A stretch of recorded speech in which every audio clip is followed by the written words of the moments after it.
Hello दोस्तों, कैसे हो आप लोग। मेरा नाम है दीपक और मैं स्वागत करता हूं अपनी इस यूट्यूब चैनल सिविल एनालिसिस में। आज है 2 नवंबर 2023 और आज की जितने भी हिंदू न्यूज है और एडिटोरियल है उसकी एनालिसिस हम लोग इस वीडियो में करेंगे। तो चलिए स्टार्ट करते हैं। सबसे पहले हम लोग पढ़ेंगे क्या क्या। देखिए, ये 4 तो हमारे आज के जो है आपके एडिटोरियल सेक्शन से, तो इम्पोर्टेंट एडिटोरियल है, इसको कवर करेंगे। उसके बाद यहाँ हमारे पास 4 न्यूज है, उसको कवर करेंगे। ठीक है, तो इतने आर्टिकल को मैं आज कवर करने वाला हूँ। चलिए स्टार्ट करते हैं। सबसे पहला है impacting a women freedom to reproductive choice.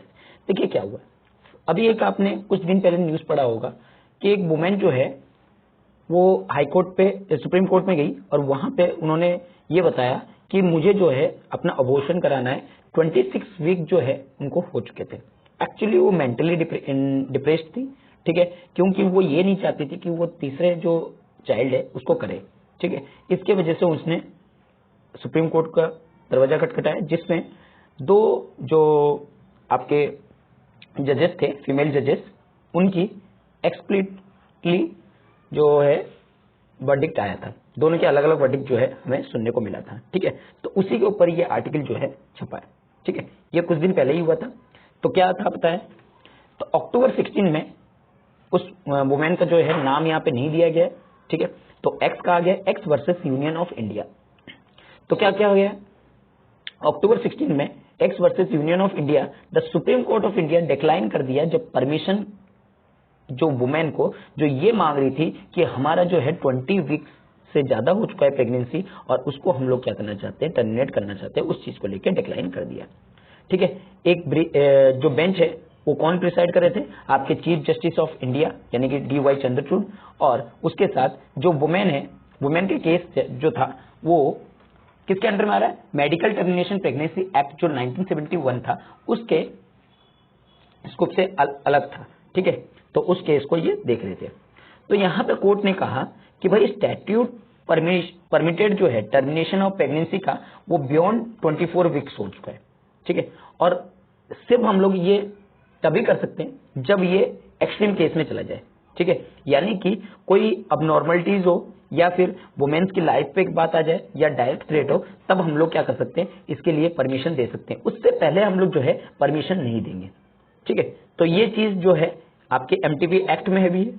ठीक है, तो उस हिसाब से देखा जाए तो इसकी प्रेगनेंसी की जो महिला की प्रेगनेंसी है वो 24 वीक से यानी कि 26 वीक हो चुकी है, जो कि 24 वीक का जो क्राइटेरिया है उसको पार कर लिया है। ठीक है, तो इस वजह से क्या किया गया है, जो कोर्ट ने इसके अपील को रिजेक्ट कर दिया है, exercise it's extra ordinary power के साथ। ठीक है, अब देखिए, अब यहां इसी चीज को लेके यहां पे जो आर्टिकल है वो बना है women's freedom to reproductive choice. क्या वुमेन्स के पास अपना रिप्रोडक्टिव चॉइस करने का कोई हक नहीं है? क्यों वो जब महिला ही नहीं चाहती, खुद अपना रिप्रोडक्टिव चॉइस ही नहीं कर पा रही है, तो काहे की हमारी फ्रीडम है, काहे जो क्यों जो है आर्टिकल 21 को इंक्लूड किया गया है? ठीक है, इस चीज की जो है बात की गई है। देखिए क्या बताया गया है, जो जजमेंट है वो कहीं ना कहीं शॉर्ट बेस्टोइंग देती है कोई भी एक्सप्लिसिटली राइट ऑफ अनबोर्न को। ठीक है, और जिसमें ये बताता है कि भाई जब फॉइटस जो है वाइबल है या कैपेबल है सर्वाइव करने के लिए, मतलब मदर से जब फॉइटस से जब बाहर आता है तो वहां से अगर बच्चा सर्वाइव करने के लिए बिल्कुल स्वस्थ है, तो the women's right choose to stand extinguished and barring some circumstance where specific condition outlined by MTP act are met. यानी कि उस टाइम पे MTP एक्ट को लागू किया नहीं जा सकता। यानी कि आप कह रहे हो कि जब बच्चा स्वस्थ है, फोइटस से आराम से आ सकता है, जब माँ के हेल्थ पे कोई खतरा नहीं है, तो क्यों आप उसकी हेल्थ को यानी कि जीवन को लेना चाहते हो? ठीक है, तो ये हमारी जजमेंट के हिसाब से बताया गया है। अगर अब बात की जाए, जो जजमेंट है वो कहीं ना कहीं सफर कर रही थी लास्ट 2 एरर की वजह से। पहली कि stem from the courts failure to ask itself what ought to be seems central question resolving dispute. अगर ये सेंट्रल क्वेश्चन सेंट्रल के पास जाता है इस डिस्प्यूट को, तो किस तरीके से इसको सॉल्व किया जाए? क्या जो फोइटस इंजॉय है एक ऑटोनोमस मॉरल स्टेटस है? क्या ये जो स्टैंड है वो लीगल स्टैंडिंग रखता है? क्या ये जो एक्सरसाइज है कॉन्स्टिट्यूशनली राइट, कहीं ना कहीं ये एक्सरसाइज कैपेबल है इस चीज को करने के लिए? ठीक है, तो ये सारे क्वेश्चन जो है यहाँ पे उठ के आते हैं। जो जजमेंट है वो कहीं ना कहीं इन सारे क्वेश्चन से अभी भी दूर है, इंगेज नहीं हो रहे। ठीक है, जिसके रिजल्ट में क्या पता लग रहा है कि भाई राइट्स ऑफ फोएटस जो है वो पेडिस्टल जो है at a pedestal and above the right of pregnancy of women her privacy and dignity, यानी कि जो राइट ऑफ फोएटस है वो अभी भी ऊंचाई पे है। ठीक है, राइट ऑफ फोएटस जो है अभी भी ऊंचाई पे है, किसके? प्रेगनेंसी ऑफ वुमेन्स के, उसकी प्राइवेसी से, उसकी डिग्निटी जो भी चीज है उससे जो है आपके ऊपर कौन सा है? Right of foetus. यानी कि वुमेन की अगर डिग्निटी जा रही है, प्राइवेसी लॉस हो रही है, तो उससे कोई फर्क नहीं पड़ता है। अगर राइट ऑफ फोएटस है तो इसका मतलब वो उसको अभी भी ऊपर रखा गया है। ठीक है, दूसरी, कोर्ट यहाँ पे फेल हो गई है एग्जामिन करने में क्या एमटीपी एक्ट जो है, यानी कि मेडिकल टर्मिनेशन एक्ट जो है, प्रेगनेंसी एक्ट जो है, ये इनेबल करता है लेजिस्लेशन को। क्या जो स्टैट्यूट है वो फैसिलिटेट करता है एक्सरसाइज करने के लिए जो हमारी फंडामेंटल राइट्स को, या जो ये एग्जाम्पशन दिया गया कॉन्स्टिट्यूशन कन्फर्म क्वेश्चन में, क्या उसको आंसर करने में लिए या पोज करने के लिए इस तरह की बात जो है बताई जाती है। जो कोर्ट है वो इस चीज को मानती है कि वुमेन जो है उसको अलाउ है कि वो टर्मिनेटिंग कर सकती है अपनी प्रेगनेंसी के outside the terms of spells out and in the legislation के हिसाब से वो कर सकती है। अगर right to freely make reproductive choice is fundamental and flowing from the constitution, यानी कि ये कॉन्स्टिट्यूशन के हिसाब से तो देखा जाए वो अपनी रिप्रोडक्टिव चॉइस कर सकती है। ठीक है, जो यहाँ पे कोर्ट का मानना है कि जो इंजेक्टेड है, जो इशू इस तरह की आती है तो उसको कैसे रिमाइंड किया जाए। ठीक है, अब बात करते हैं भाई इसके फैक्ट्स के।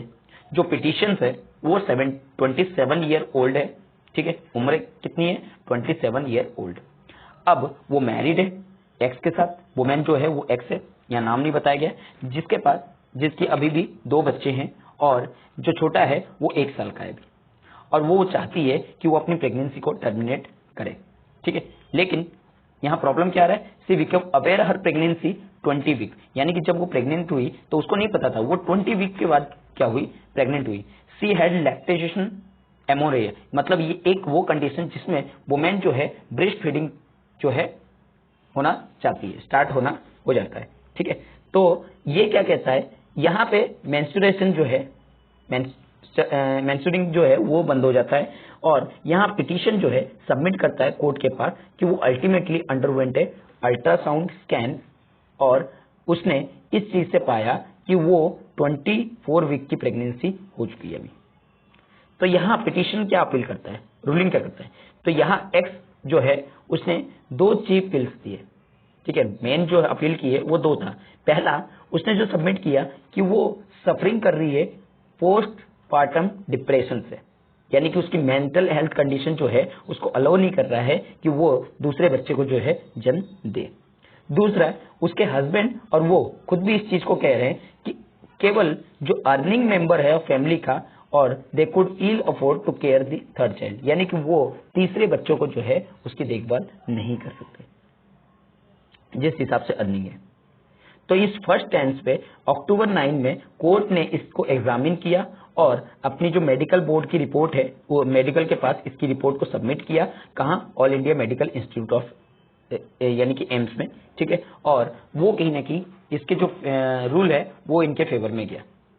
ठीक है, और इन्होंने अलाउ किया कि जो प्रेगनेंसी है वो कंटिन्यू है, और बेंच कहीं ना कहीं यहाँ पे जो 2 बेंच की जजेस की बेंचेस बनाई गई थी जिसमें हिमा कोहली एंड नागरत्ना जी जो है इसको चेयर कर रहे थे, और यहाँ पे कहीं ना कहीं यहाँ पे 2 अलग अलग जो है डिसीजन निकल के आ रहे थे। लेकिन following the days the union government went to back to the court and said that one of the member of the medical board had written in and asking clarification on whether she is terminating go ahead given viable status of foetus, यानी कि एक union government ने जो law बनाया उसके हिसाब से एक मेंबर जो है मेडिकल बोर्ड का वो रिटर्न में ये कह सकता है कि वो जो है या तो टर्मिनेट करना चाहती है, आगे बढ़ना चाहती है, या वायबल नहीं है उसका फोएटस का, ये उसको रिटर्न में देना पड़ेगा। जब बेंच ने रीअसेंबल हुआ अक्टूबर 11 में तो पिटीशन यहाँ पे रिजोल्यूट हुई अपनी अपील को लेके, लेकिन 2 जजेस यहाँ पे डिसएग्री हुए अपने ही जजमेंट से। ठीक है, अपनी एक्सप्लिसिटली जजमेंट से अलग अलग वर्डिक्ट जो है निकल के आ रहा था। जो यहाँ पे जस्टिस हिमा कोहली जी क्या कह रहे थे कि judicial conscience and did not allow her permitting abortion, जो अलाउ करता है, ये परमिट नहीं करता है कि आप अबॉर्शन करें। यहाँ पे नागरत्ना जी कह रही है कि भाई हमें पिटीशन के डिसीजन को जो है वो भी रेस्पेक्ट करना चाहिए, वुमेन्स की चॉइसेस यहाँ पे कुछ है और वो रूल कर सकती है, पैरामाउंट कर सकती है और अपने राइट्स, रिप्रोडक्टिव इंसिडेंट्स वगैरह जो है, राइट टू एन अबॉर्शन, वो भी उसके पास हक है। ठीक है, तो एक फोएटस हो गई और वो पाती है कि वो डिपेंडेंट होती है अपने मदर पे और can not be recognise individual personality from its mother, very existence on the mother. तो ये जो इम्पासेस है दो जजेस का, वो कहीं ना कहीं सेपरेट जजेस के वजह से इन दोनों के जो रूल्स है वो अलग अलग आते हैं और अलग अलग आने के कारण से वो किस वजह से, सीजीआई की वजह से। अब वो किसके पास जाते हैं, सीजीआई के। जो न्यू रिपोर्ट है मेडिकल बोर्ड से, वो कंफर्म किया जाता है कि जो फोएटस है वो वाइबल है और कोई भी उसमें अबनॉर्मलिटीज जो है वो नहीं है। जो मेडिकेशन है पिटिशन का, वो क्या कह रही है, not in any way endangered the pregnancy, यानी कि मेडिकेशंस जो यहाँ पे कह रहे हैं कि उससे कोई भी खतरा नहीं है प्रेगनेंसी के। ठीक है, तो यहाँ पे इस चीज को बात बता रहे। लेकिन अगर रूलिंग की बात की जाए, जो वर्डिक्ट है वो कहीं ना कहीं कोर्ट यहाँ पे रिसेंट जुरिडिक्शन दे रही है कि फंडामेंटल राइट्स टू प्राइवेसी और डिग्निटी भी तो कोई चीज है। ठीक है, आप इसको तो नजरअंदाज तो नहीं कर सकते। ठीक है, तो यहाँ पे 9 जजेस की जो बेंचेस बनी थी कि भाई पुट्टू स्वामी केसेस में, जिसमें ये बताया गया था राइट टू प्राइवेसी और इम्प्लिसिटली करता है आर्टिकल 21 के कॉन्स्टिट्यूशन को, और यहाँ पे ऑटोनॉमी देता है उनकी बॉडी पे, माइंड पे, और अलाउ करता है वुमेन को पूरी तरह से फ्रीडम देता है उनके रिप्रोडक्टिव चॉइस के लिए। ठीक है, तो ये सारी चीजें कहीं ना कहीं यहाँ पे बताई जा रही है। ठीक है, चलिए यहाँ पे जस्टिस चंद्रचूड़ यहाँ पे लिखते हैं कि in case of an unwanted and incidental pregnancy, the burden inviolable falls on pregnant woman, affecting her mental and physical health। देखिए कितनी अच्छी बात कही है, यानी कि कोई भी अगर अनवांटेड या इंसिडेंटली प्रेगनेंसी होती है तो उसका सारा बर्डन कहीं ना कहीं एक वुमेन्स की मेंटली और फिजिकली हेल्थ पे पड़ता है। और आर्टिकल 21 कॉन्स्टिट्यूशन की ये रिकॉग्नाइज करता है कि उनको प्रोटेक्ट किया जाए rights of women under termination of pregnancy के लिए, अगर उसकी मेंटल और फिजिकल हेल्थ जो है वो सही नहीं है। तो ये सबसे जरूरी है कि एक वुमेन जो है वो राइट होनी चाहिए अपनी बॉडी पे, अल्टीमेटली वो डिसीजन मेकर होना चाहिए, वो क्वेश्चन पूछ सकती है कि उसको अबॉर्शन करना चाहिए या नहीं करना चाहिए। जो जजमेंट है यहाँ पे मिला क्या है कि वुमेन्स की राइट जो है मेक ए रिप्रोडक्टिव चॉइस होनी चाहिए और without undue interference from state sprang very idea human dignity, यानी ह्यूमन डिग्निटी को, यानी कि स्टेट के इंटरफेरेंस को छोड़ के बाकी इन चीजों पे काम होनी चाहिए। ठीक है, तो ये सारी चीजों को बता रहे। तो बाकी आप जो है इसको आर्टिकल को पढ़ सकते हैं, जितना इंपॉर्टेंट था वो मैंने आपको कवर करवा दिया। चलिए आगे बढ़ते हैं। अगला आर्टिकल है वर्च्यू ऑफ प्लानिंग। क्या बताया जा रहा है यहाँ पे, 2047 तक इंडिया का एक ब्लूप्रिंट डेवलप किया गया है, जिसमें यहाँ पे क्रिटिकल गवर्नेंस रिफॉर्म की जो है बात की गई है। ठीक है, अगर हम बात करें 2024 तक की, तो यहाँ क्या बताया जा रहा है, यहाँ पे हमारे प्राइम मिनिस्टर जी एक्सपेक्ट कर रहे हैं कि हम एक रोड मैप तैयार करेंगे जिसमें हम कंट्री को किसमें ट्रांसफर करेंगे, डेवलप नेशन में, जिसमें हमारी 30 ट्रिलियन इकोनॉमी जो है उस टाइम पे पहुंच जाए। ठीक है, और कंप्लीट करें जब हमारी इंडिपेंडेंस जो है 100 ईयर की हो जाए, उस टाइम तक हमारी जो इकोनॉमी है वो 30 ट्रिलियन तक पहुंच जाए। जो ये विजन है इंडिया टू 2040 प्लान का। ठीक है, तो ये याद रखना है, ये इंपॉर्टेंट क्या है, 30 ट्रिलियन इकोनॉमिक की बात की जा रही है 100 ईयर की इंडिपेंडेंसी के। जो इसका ऑफिशियली नेम है वर्क का, लगभग 2 साल का है, नियरली 2 साल लगेगा, with officially across minister brainstorming how to take country from its current level development to where aspirate to, यानी कि हम कैसे कंट्री को करंट लेवल से लेके हम जो चाहते हैं वहां तक पहुंचा सके। अगर NITI Aayog in the process giving vision document of final step, अगर फाइनल स्टेप देता है, यानी कि इसकी डॉक्यूमेंट किसके पास पहुंचेगी, आपकी नीति आयोग के पास, तो एक जल्द ही एक सेंट्रल आइडिया और गोल जो है टॉप माइंडेड यहाँ पे अलग अलग सेक्टर में निकल के आएंगे, जिसमें वर्ल्ड बैंक के प्रेसिडेंट अजय बंगा, एप्पल चीफ के टिम कुक और साथ ही साथ इंडिया के इंडस्ट्रियल जो है यहाँ पे थॉट लीडर्स भी रहेंगे। ठीक है, और इसके बारे में बात करेंगे। आगे आने वाली लोकसभा इलेक्शन के बाद जो प्लान है वो कहीं ना कहीं व्यू किया जाएगा गवर्नमेंट की पॉलिसी प्लेबुक में और प्रॉमिस किया जाएगा फॉर प्रोस्पेक्टिव वोटर्स को। लेकिन irrespective of electoral outcome, future government would be do well keep an earnest outlook toward the broad agenda। यानी कि अगर कोई irrespective इलेक्ट्रल आउटकम आया तो फ्यूचर गवर्नमेंट कहीं ना कहीं इसके ऊपर अच्छा काम कर सकती है और अच्छी आउटपुट कहीं ना कहीं दिखाने का काम कर सकती है। इंडिया इस चीज को 1991 से दिखा रहा है, यानी कि इंडिया की जो ग्रोथ है 1991 से हुई जब हम लोग 1.1% की ग्लोबल इकोनॉमिक की आउटपुट पे थे, जिसमें 3.5% की शेयर जो है अब जो है कहीं ना कहीं कमांड बनी है और हम वर्ल्ड के 5th लार्जेस्ट इकोनॉमी जो है पार कर चुके हैं। और गवर्नमेंट कहीं ना कहीं अलग अलग पॉलिटिकल वेरिंग और ह्यूज के वजह से ये कहीं ना कहीं नई नई चीजों को हम लोग डेवलप होने में लगा है। ठीक है, और यहाँ पे कहीं ना कहीं बड़ी तौर पे रिफॉर्म और लिबरलाइजेशन एजेंडा जो है चलाने की बात जो है की जा रही है। ठीक है, तो ये सारी चीजें यहाँ पे इंक्लूड किया है। लेकिन अगर फाइनल प्लान की बात करें शुड भी कुछ आइडिया होंगे जो कि हेल्प करेंगे इसको नेविगेट करने में, इस तरह की चैलेंजेस रिफॉर्म को, और इंश्योर करेंगे कि पॉलिसी जो अनसर्टेनिटी जो पॉलिसी में सर्टेनिटी हो, जिससे कि ग्लोबल इन्वेस्टमेंट जो है वो इंडिया की ग्रोथ में कहीं ना कहीं हाथ बटा सके। मिनिमाइजेशन होगा गवर्नमेंट का रोल, ठीक है, जिससे कि इनेबल होगा माइक्रो मैनेजर, जो कि अनदर डिटेल होगी जिसमें क्रिटिकल स्पेशली कुछ जो रिसेंट डिसीजन मेकर है मार्क्स है उसको कहीं ना कहीं यहाँ पे लगाया जाएगा। प्रोडक्टिव लिंक इंसेंटिव वगैरह, इंपोर्ट लाइसेंस, ठीक है, ये सारी चीजों को कहीं ना कहीं इसमें इंक्लूड किया जाएगा। जो स्टेट्स है वो फोकस करेगी अपने विजन डॉक्यूमेंट पे, जिसमें इस एक्शंस के पॉइंट्स और आउटकम गोल्स जो है 2 पीरियड तक यानी कि 2030 से जो है 17 साल की जो पीरियड टिल 2047 तक इसमें इंक्लूडेड होंगे। ठीक है, तो ये सारी चीजों को कहीं ना कहीं बताया जा रहा है और यहाँ पे कहीं ना कहीं रिक्वायर्ड है लॉन्ग टर्म प्लान की, जिससे कि हम अपनी इकोनॉमी को कहीं ना कहीं क्या कर सके, फार्म से फैक्ट्री की तरफ कन्वर्ट कर सके और यहाँ पे जो अलग अलग तरह की इनकम इनक्वालिटीज है उसको भी कहीं ना कहीं यहाँ पे अरेस्ट कर सके यानी कि रोक सके। जब अगर बात की जाए 5 ईयर प्लान की खत्म करने की, तो 2047 की अगर बात की जाए प्लान में कि इसको रिवाइटाइजिंग किया जाएगा, विजिटेट किया जाएगा एज सुटेबल इंटरवल में, जिससे कि हम उस गोल तक अचीव कर रहे हैं या नहीं कर रहे हैं। ठीक है, जो भी हमारी एमिंग होगी वो 9% ग्रोथ रेट होगी 2030 से 2037 के बीच में, जो लाउडेबल होगी। लेकिन फैक्टरिंग जो अल्टरनेटिव सिनेरियो है या जो कोर्स चेंजिंग है वो कहीं ना कहीं हमें यहाँ पे उसको भी देखना पड़ेगा।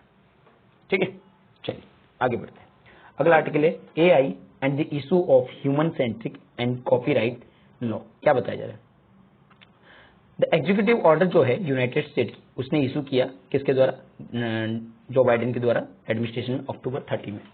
यहाँ पे बात की गई जो एग्जीक्यूटिव ऑर्डर था safe secure and trustworthy artificial intelligence की यहाँ पे बात की जा रही है, जिसमें यहाँ पे ग्लोबल लीडर की जो कि AI रेगुलेशन से रिलेटेड है उनके एटीट्यूड में चेंजिंग करने की इम्प्लीमेंटेशन और जो यूज है AI का बिना किसी सेफगार्ड के वो कहीं ना कहीं पूरी तरह से ह्यूमन की भारी नुकसान पहुंचाएगी और उसको कहीं ना कहीं इनॉर्मसली इम्प्लीकेशन करना चाहिए फ्यूचर ह्यूमैनिटी के लिए, चेंज करना चाहिए इसकी रेगुलेटरी अप्रोच को, जिससे कि हम लोग अपने डेवलपमेंट को इंक्रीज कर सकें। ठीक है, ये बताते हैं। अगर ओनरशिप और एनफोर्समेंट की बात करें, वन ऑफ मेनी एरिया, बहुत से ऐसे एरिया है जहां पे AI जो है अभी भी टफ क्वेश्चन कहीं ना कहीं रेज करती है, चाहे ठीक है क्वेश्चन रेज करती है ओनरशिप से और इन्फोर्समेंट इंटेलेक्चुअल प्रॉपर्टी राइट से। एग्जांपल के लिए जैसे जनरेटिव AI टूल्स जैसे कि ChatGPT हो गया, मिड जर्नी हो गया, ये कहीं ना कहीं अलाउ करते हैं कि वो मिनिमल क्रिएटिव स्किल्स को प्रोड्यूस करे जिससे रीजनेबल ब्यूटीफुल आउटपुट जो है वो हेल्प कर सके टेक्स्ट प्रॉम्प्ट में। यानी कि आप अगर मान लीजिए कोई चीज लिखते हो और उसको अगर ब्यूटीफुल तरीके से दिखा रहे हो तो कैसे दिखा रहे हो, ठीक है। तो उनके इस तरह की नंबर ऑफ कॉपीराइट्स रिलेटेड जो क्वेश्चन है वो कहीं ना कहीं रेज हो जाते हैं, ठीक है। ये जो इंक्लूड है whether the use of copyright material, आप हालांकि जो कॉपीराइट मटेरियल है उसको यूज कर रहे हो, लेकिन उसमें इंक्लूडेड क्या है, टेक्स्ट है, इमेजेस है, और जो ट्रेनिंग डाटा इंफ्रिंजमेंट है, जो राइट्स ऑफ मिलियन ऑथर्स के हैं, जो अलग अलग ऑथर्स के राइट्स है या आर्टिस्ट है जो इंटरनेट पे, उनको कहीं ना कहीं यहाँ पे यूज कॉपीराइट मटेरियल की तरह कर रहे हो, ठीक है। एक रिलेटेड क्वारी कहीं ना कहीं रिवॉल्व करती है हमारी कॉपीराइट ओनरशिप पे, जो कि हमें ये आउटपुट देती है कि हम जनरेटिव जो एआई सिस्टम है उसमें अपनी ओनरशिप दिखा सके ऑटोनोमस तरीके से, और इसमें ह्यूमन की इनपुट जो है वो भी बढ़ा सके। एक रिसेंट डिसीजन में बताया गया यूनाइटेड स्टेट डिस्ट्रिक्ट कोर्ट की, जिसमें district of Columbia in Stephens Thaler versus Shira Perlmutter, इसमें बताया गया क्योंकि ये जो है जब कॉपीराइट एग्जिस्ट करता है, कॉपीराइट चीजें जो है एग्जिस्ट करती है, वो कहीं ना कहीं work autonomous created by AI, यानी कि वर्क जो करता है वो ऑटोनोमस तरीके से करता है, किसके द्वारा, एआई के। देखिए इसमें क्या था कि इस केस में मिस्टर थेलर जो थे वो एआई सिस्टम का एक नाम दिए थे, जिसमें इसका नाम था क्रिएटिव मशीन, जिसको वो क्लेम कर रहे थे कि वो ऑटोनोमसली क्रिएटेड किए एक पीस ऑफ विजुअल आर्ट्स को, लेकिन उनकी एप्लीकेशन जो है फॉर कॉपीराइट रजिस्ट्रेशन जो है वो पहले ही हो रखी थी यूएस कॉपीराइट ऑफिस में, क्रिएटिव मशीन के नाम से, was mention as the author of the work. Mister Thaler ने यहाँ पे ऐड किया जो कॉपीराइट वर्क है would be transferred to him, यानी कि उनसे लिया गया है और ऑनर जो है वो क्रिएटिव मशीन रखा गया है, ठीक है। तो इस तरह की जो चीजें हैं कहीं ना कहीं निकल के आ जाती है। कॉपीराइट ऑफिस रिजेक्ट करती है एप्लीकेशंस को on the ground of submitting work lacked human authorship, यानी कि अगर किसी ह्यूमन ऑथरशिप की कमी होती है तो उसमें क्या कर देगी, वो रिजेक्ट कर देगी। जो उनकी अपील थी जो ऑफिस ऑफ रिकंसिडरेशन की, वो जो डिसीजन है उसको भी रिजेक्ट कर दिया उसी तरीके से, सेम रेशनली उन्होंने इस चैलेंज को कहने की रिजेक्शन कर दिया before the district court of certificate. उसके बाद धीरे धीरे उसको जो प्राइमरी लीगल क्वेश्चन था कोर्ट के सामने, क्या a work autonomous generated by an AI system could be copyrighted, यानी कि क्या हालांकि एक वर्क जो है ऑटोनोमस जनरेटेड है जो कि एआई सिस्टम से, क्या वो कॉपीराइटेबल हो सकता है। उसको रिव्यू करने के बाद एक relevant statutory provision, case law और थियोरेटिकल जस्टिफिकेशन जो है कॉपीराइट प्रोटेक्शन पे दिया गया। जो कोर्ट है यहाँ कंक्लूड किया कि ह्यूमन क्रिएटिविटी जो है वो कहीं ना कहीं यहाँ पे जरूरत है कॉपीराइट प्रोटेक्शन के लिए, ठीक है। एक डॉक्यूमेंट जिसमें एंटाइटल था कॉपीराइट रजिस्ट्रेशन गाइडलाइंस, जिसमें work containing material generated by artificial intelligence, जो रिलीज किया गया मार्च 23 में। द कॉपीराइट ऑफिस ने क्या किया, कैटेगरीली स्टेट किया था copyright can be protected only material that produce by human creativity, यानी कि ह्यूमन क्रिएटिविटी से अगर कोई चीज प्रोड्यूस होता है तो उसको कॉपीराइट प्रोटेक्शन जो है यहाँ पे मिलने की बात की गई थी, ठीक है। ऑथर इस चीज को यूज करता है बोथ कॉन्स्टिट्यूशनली और कॉपीराइट एक्ट के अंदर भी, एक्सक्लूडेड नॉन ह्यूमन चीजों को, यानी कि जो ह्यूमन से रिलेटेड नहीं है। ऑफिस जो है वो कहीं ना कहीं क्लैरिफाई करता है कि कॉपीराइट एप्लीकेशन जो है वो ड्यूटी है कि वो डिस्क्लोज करे inclusion of AI generated content को किसी भी एप्लीकेशन में। अगर कोई भी एआई रिलेटेड जनरेशन एप्लीकेशन है तो उसको कहीं ना कहीं यहाँ पे उसको वो डिस्क्लोज करे यहाँ पे, ठीक है। जो डिटेल गाइडलाइंस है वो यहाँ पे रजिस्ट्रेशन फॉर्म के टाइप पे किया जाए, ठीक है। और साथ ही साथ पब्लिक कॉन्स्टिट्यूशन कंसल्टेंसी अलग अलग कॉपीराइट से रिलेटेड क्वेश्चन जो है यहाँ पे एआई द्वारा पोस्ट किया जाए। अगर द केस इन इंडिया की बात करें, compare the US episode with prevailing situation in India in 2020, जो इंडिया की कॉपीराइट्स ऑफिस रजिस्ट्रेशन है ए वर्क ऑफ आर्ट कल्ड सूर्यास्त, जो इंडिया की 2020 में इंडिया की कॉपीराइट ऑफिस जो है उसने रजिस्टर्ड किया एक वर्क ऑफ आर्ट को जिसका नाम दिया सूर्यास्त, ठीक है। उसके लिए एआई सिस्टम का नाम जो था वो क्या था, Raghav artificially intelligence painting app, जो लिस्टेड किया गया को ऑथर के रूप में। जो कॉपीराइट ऑफिस है वो कहीं ना कहीं प्रीवियसली रिजेक्ट कर चुकी थी एक एप्लीकेशन को जिसमें सेम सिस्टम जो है लिस्टेड था सोल ऑथर्स के लिए, जबकि इंडिया जो है यहाँ पे अफेक्टेड नहीं की है कोई भी लेजिस्लेशन चेंज में जो कॉपीराइट एक्ट 1957 में हुआ था। जो कॉपीराइट ऑफिस है वो कहने की इग्नोर कर दिया ह्यूमन ऑथरशिप को रिक्वायर्ड कि in India copyright law when granting registration with AI system को ऑथर, यानी कि इसको नजरअंदाज कर दिया कि किस तरीके से जो ऑफिस वो एआई जनरेटेड सिस्टम है उसको नजरअंदाज करके उसको को ऑथर का नाम जो है दे दिया। जब ये मैटर जो है बहुत ज्यादा कंट्रोवर्शियल हुआ तो ऑफिस को कहीं ना कहीं एक नोटिस भेजना पड़ा ह्यूमन को ऑथर को in application declaring that intent withdrawal the registration, यहाँ पे जो रजिस्ट्रेशन है उसको कहीं ना कहीं आप विड्रॉल करो। लेकिन जो डाटा था इंडिया की कॉपीराइट ऑफिस वेबसाइट को वो सजेस्ट किया कि जो वर्क है वो कहीं ना कहीं कंसर्न है और लगातार रजिस्टर्ड में रहा है। जो कॉपीराइट ऑफिस है ये आर्कुलेट करता है, मैंडेट करता है कि डिस्क्लोज करता है requirement on use of AI and even broader consultancy on important issue. ठीक है, तो यहाँ पे इसी चीजों को ही बात की जा रही है। यहाँ पे जो आपका करंट सिनेरियो की अगर बात की जाए, यहाँ रिकमेंडेड किया गया है 161 report department related parliamentary standing committee को, ठीक है, जिसमें ये बताया गया है reviewing the intellectual property rights regimes in India की जुलाई 2021 की जो रिपोर्ट है ये सजेस्ट कर रही है कि रिव्यूइंग द कॉपीराइट एक्ट 1957 की और पेटेंट एक्ट 1970 की, जिसमें ये इनकॉर्पोरेट है कि इमर्जिंग टेक्नोलॉजी जैसे एआई या एआई रिलेटेड कोई भी चीजें उसको इसके इम्बेट में लाया जाए। एक केयरफुली रीडिंग जो है रिपोर्ट जो है सजेस्ट किया जाएगा, कुछ रिकमेंडेशन उसमें रखा जाएगा जिससे कि इस पे कॉपीराइट और पेटेंट को कहीं ना कहीं सिक्योरिंग मिल सके। लेकिन ये जो रिकमेंडेशन होंगे वो ये अपेयर नहीं होंगे कि जो इन्फॉर्मेशन है कोई भी स्टडी का आईपी रिलेटेड से वो चैलेंजिंग हो या फिर एआई इनोवेटिव सिस्टम जो है उसके लिए इंडिया में जरूरत पड़ेगी।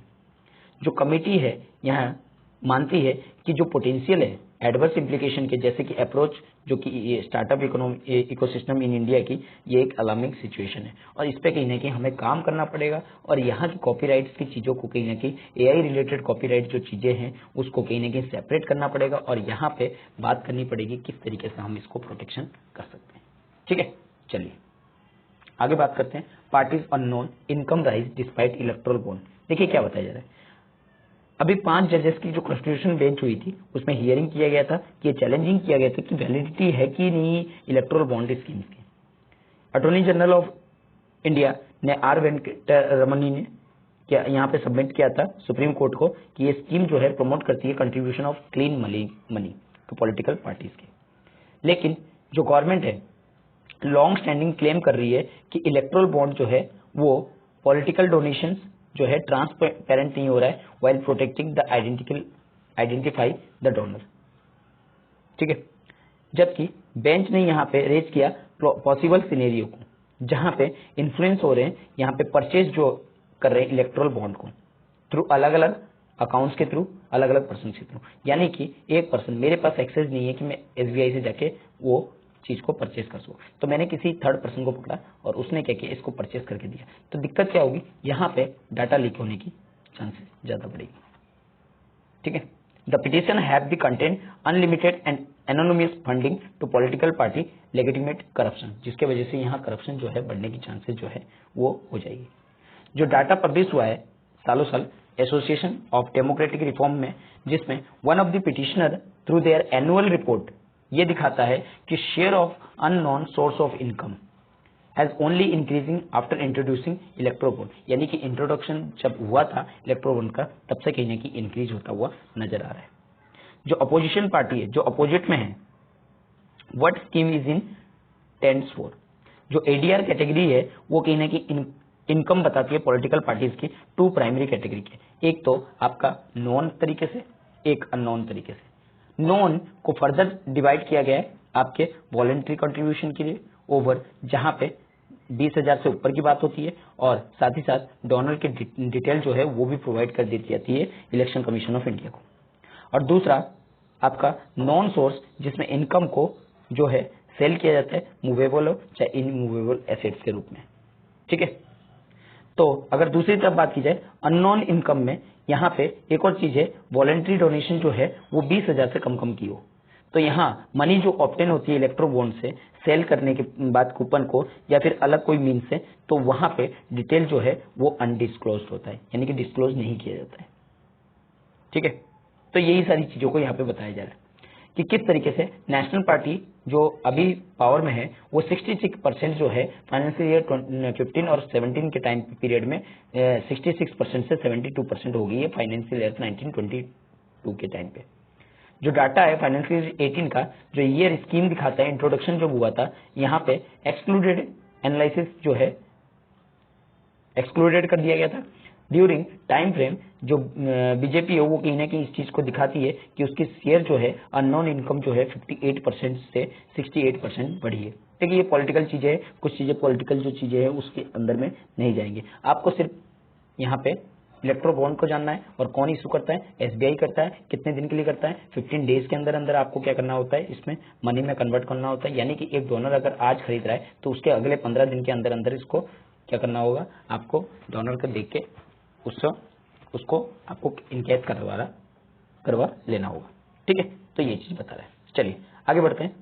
ये सारे जो आर्टिकल है वो इतना इंपॉर्टेंट नहीं है, लेकिन थोड़े थोड़े जानने की जरूरत है। India proud is to be biggest development partner Bangladesh. जैसे कि आपको पता है कल के डेट में क्या हुआ था, जो आपका इंडियन रेलवे है वो कहीं ना कहीं आपके गुवाहाटी से, ठीक है, जुड़ के मतलब इंडिया से बांग्लादेश में कनेक्ट हुआ है। ठीक है, और इस तरह से इंडिया से बांग्लादेश, फिर बांग्लादेश से कोलकाता की तरफ जुड़ने का जो है काम करेगा, जिससे कि इंडिया की जो डेवलपमेंट है वो ज्यादा बढ़ेगी, यानी कि रेलवे लिंक बढ़ेगा। ठीक है, और रेलवे लिंक बढ़ने के साथ साथ हमारी जो पार्टनरशिप है किनके साथ, जो आपका इंडिया और बांग्लादेश का, वो भी कहीं ना कहीं बढ़ेगा। ठीक है, जो आपका इनॉग्रेशन किया गया अखुरा अगरतला रेल लिंक को, वो कहीं ना कहीं रीइस्टेब्लिश होगा, रेल कनेक्टिविटी जिसमें बांग्लादेश और नॉर्थ ईस्ट इंडिया की स्टेट जैसे कि त्रिपुरा वगैरह, ठीक है, से जुड़ेगी। जो दूसरे प्रोजेक्ट है जैसे कि खुलना मोंगला पोर्ट रेलवे लाइन, ठीक है, यूनिट 2 मैत्री सुपर थर्मल पावर प्रोजेक्ट, इस तरह की चीजों पे जो है और ज्यादा काम की जा रही है, जिससे कि यहाँ डेवलपमेंट जो है वो और ज्यादा इंक्रीज होने की बात की जा रही है। तो इंपॉर्टेंट चीज यहीं पे ही है, ठीक है, आपके लिए। और यहाँ से हमारा बांग्लादेश जो अटैच है वो हाईएस्ट इंपॉर्टेंस रखता है बूस्टिंग रिलेशंस ऑफ इंडिया के साथ, जो अचीव करता है बायलैटरल कॉर्पोरेशन अलग अलग एरियाज में और काफी समय, और इस जो रिसेंटली 2015 के बाद से देखा जाए तो काफी ज्यादा इंक्रीजमेंट हुआ है। ठीक है, चलिए आगे बात करते हैं। अगला आर्टिकल है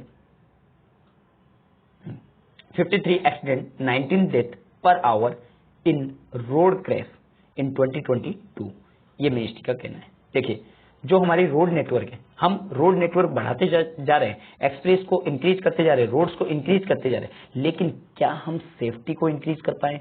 क्या हमारी जो सेफ्टी है वो आज भी बन रही है?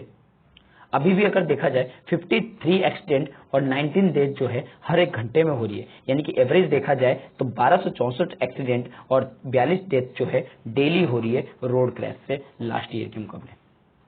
जो मिनिस्ट्री ऑफ रोड ट्रांसपोर्ट और हाईवे रिपोर्ट के हिसाब से जो ये रिलीज किया गया है, जिसमें ये बताया गया 4,61,312 रोड एक्सीडेंट जो है कंट्री में हुआ है, जिसमें ये बताया गया 1,68,491 लाइफ जो है जिंदगी जो है खत्म हुई है। ठीक है, और ये 2022 से देखा जाए तो 11.9% जो है इंक्रीमेंट हुआ है, और डेथ में बात की जाए तो 9.4% की जो है ग्रोथ हुआ है।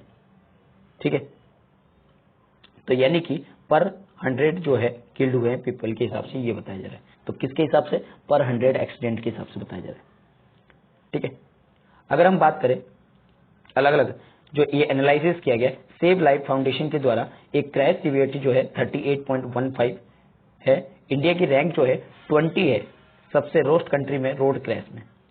जो वर्ल्ड रोड स्टैटिस्टिक 2022 की पब्लिश हुआ था इंटरनेशनल रोड फेडरेशन जिनेवा के द्वारा, जिसमें यह बताया गया था फॉर 2020 में in terms of total number of fatalities India जो है वो फॉलोड है चाइना की सीवियर क्राइसिस में। ठीक है। नेशनल और स्टेट हाईवे जो है जिसमें केवल 4.9% टोटल रोड है नेटवर्क है, ये विटनेस करता है कि 56.1% ऑल रोड क्रैशेस जो है वो कहीं पे यहाँ पे हो रहे हैं, और मोस्ट 61% जो है ऑल रोड क्रैशेस जो है वो कंट्री में इसी तरीके से हो रहे हैं। यानी कि 4.9% है, लेकिन वहां पे रोड क्रैशेस जो है, हाईवे जो है इतना है, लेकिन वहां पे नेशनल और स्टेट हाईवे, लेकिन वहां पे रोड एक्सटेंट जो है सबसे ज्यादा है। ठीक है। तो यहाँ पे अगर बात की जाए 72% ऑफ एक्सीडेंट एंड 71% जो है डेथ हो रही है। उत्तर प्रदेश जो है रजिस्टर्ड किया गया है यहाँ पे सबसे हाईएस्ट डेथ को 13.4%, उसके बाद तमिलनाडु, और जहाँ पे 10.6%, महाराष्ट्र 9%। ठीक है। एक एज वाइज ब्रेकडाउन जो है रोड क्रैश का डाटा भी शो कर रहा है, जिसमें कि जो लोग हैं वो 18 से 45 एज के ब्रैकेट में जो आते हैं। ठीक है। और जिसमें 9,528 जो है चिल्ड्रेन है जो कि रोड एक्सीडेंट से, क्रैश से डेथ हो गई है। ठीक है। चलिए आगे बढ़ते हैं। ये आपको याद रखना है बस वन लाइनर के क्वेश्चन में। ठीक है। क्या है? सेमा वेज, जो कि डॉटर है किसकी? शेख हसीना। इन्होंने की ना की जो regional director of south East Asia है, ठीक है, वहाँ की WHO रीजनल पोस्ट जो है इन्होंने गेन की है। ठीक है। और उसके वजह से जो है इनको ये पोस्ट जो है मिली है। यानी कि यहाँ पे नेपाल और बांग्लादेश के बीच में, दोनों के बीच में क्या हुआ था? इलेक्शन हुए थे, जिनमें इनको जो है सेमा वेजित जो है वो जीत गई है, और वो उनको director of World Health Organization South East Asia region का क्या बनाया गया? इलेक्टेड किया गया है। ठीक है। जो कि किसकी बेटी है? आपकी जो बांग्लादेश प्राइम मिनिस्टर शेख हसीना की डॉटर है। ठीक है। इसमें कौन कौन से आते हैं? India, Bangladesh, Bhutan, north Korea, Indonesia, Maldives, Nepal, Sri Lanka, Thailand. इन्होंने 10 स्टेट ने जो है पार्टिसिपेट किया था, 11वें ने नहीं किया था। ठीक है। Myanmar did not send any delegation to Delhi meeting में। जो नॉमिनेशन है उन्होंने कहीं सबमिट किया था WHO एग्जीक्यूटिव बोर्ड को ड्यूरिंग 154th सेशन में जनवरी 2027 तो 2022-27 में जिनेवा में। जो न्यू अपॉइंटेड रीजनल डायरेक्टर है वो कहीं ना कहीं जो पूनम खेत्री पाल सिंह है फेब 1 में, उनको कहीं ना कहीं उनसे कहीं ना कहीं इस चीज को लेगी। ठीक है। तो ये आपका एक वन लाइनर के क्वेश्चन में बन सकता है। चलिए आगे बढ़ते हैं। अगला भी one liner, Nandini Das win 2023 British academy book prize. ठीक है। इसको याद रखना है। बुक प्राइज जो है किसको गया है? आपके इंडिया से जन्मी नंदिनी दास को। ठीक है। जो कि 2023 की ब्रिटिश एकेडमी बुक प्राइज के global cultural understanding and leading international non fiction award थी, और इनको प्राइज मनी में 25,000 यूरोज मिले हैं। ठीक है। जो इनका बुक था England, Mughal, India and oriental origin of empire. ठीक है। ये यूके बेस्ड एकेडमी है जो डिब्यूट कर रही है वर्क में, डिस्क्राइब करती है। ठीक है। अलग अलग चीजों को, जैसे true origin of story of Britain and India told through England and first diplomatic mission to Mughal court. ठीक है। तो ये चीजों को ध्यान रखना है। ठीक है। जो ये प्रोफेसर है वो इंग्लिश फैकल्टी है यूनिवर्सिटी ऑफ ऑक्सफोर्ड की, 49 ईयर ओल्ड है। ठीक है। और इनको कहीं ना कहीं इस अवार्ड से नवाजा गया है। ठीक है। चलिए आगे बढ़ते हैं। तो आई होप कि आपको आज का आर्टिकल जो है अच्छा लगा होगा। अगर आर्टिकल अच्छा लगा है तो इसको लाइक कीजिए, अपने दोस्तों के साथ शेयर कीजिए और सब्सक्राइब करना ना भूलिए। Thank you.